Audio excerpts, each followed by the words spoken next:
আমন্ত্রণ দুপুরের বাংলাদেশে। শুরুতেই জানিয়ে দেব শিরোনামগুলো।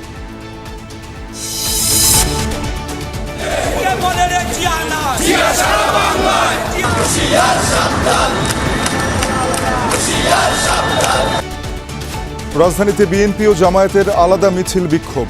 2 জেলায় কার্যক্রম নিষিদ্ধ আওয়ামী লীগের 22 কর্মী গ্রেফতার। কোনো নিরাপত্তা ঝুঁকি নেই দাবি ডিএমপি কমিশনারের।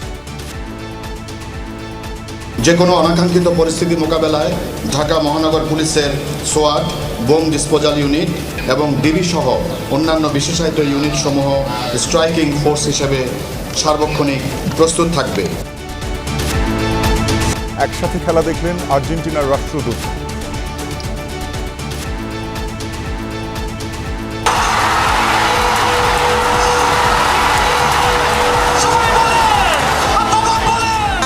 জমজমাট লাগতেছে, অনেক ফেস্টিভ একটা ভাইব আছে।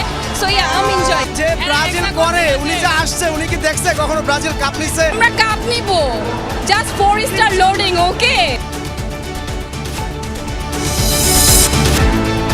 রাজধানীর মালিবাগ বাসাবো মাদারটেকে উন্নয়ন ও সংস্কার কাজে ধীরগতি। যানজটে অতিষ্ঠ মানুষ, ভুক্তভোগী খোদ সড়ক পরিবহন প্রতিমন্ত্রী। 15-16 বছর যাবত আমরা ভাঙা দেখছি। ভাবলাম নতুন সরকার আসছে, আস্তে আস্তে কিছু পরিবর্তন হবে, কিন্তু কোনো পরিবর্তনই হইতেছে না। সিটি কর্পোরেশন বলে যে তাদের ফান্ডের সমস্যা রয়েছে, যেহেতু তারা হঠাৎ করে দায়িত্ব পেয়েছে। যে গতিতে এই কাজটি চললে আর দ্রুত আমরা এই দুর্ভোগ থেকে পরিত্রাণ পেতাম, সেই হিসাবে এই গতি নেই। আমিনবাজারের আদলে কড়াইল বস্তিতে হবে ছোট ফ্ল্যাটের প্রকল্প। প্রকৃত নিম্ন আয়ের মানুষ পাবেন কিনা সন্দিহান নগর পরিকল্পনাবিদরা।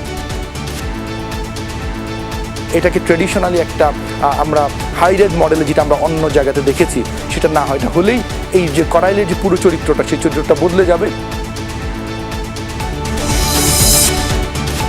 চট্টগ্রামে আবারও আলোচনায় অ্যাম্বুলেন্স সিন্ডিকেট। 30 জনের বিরুদ্ধে পুলিশের মামলা।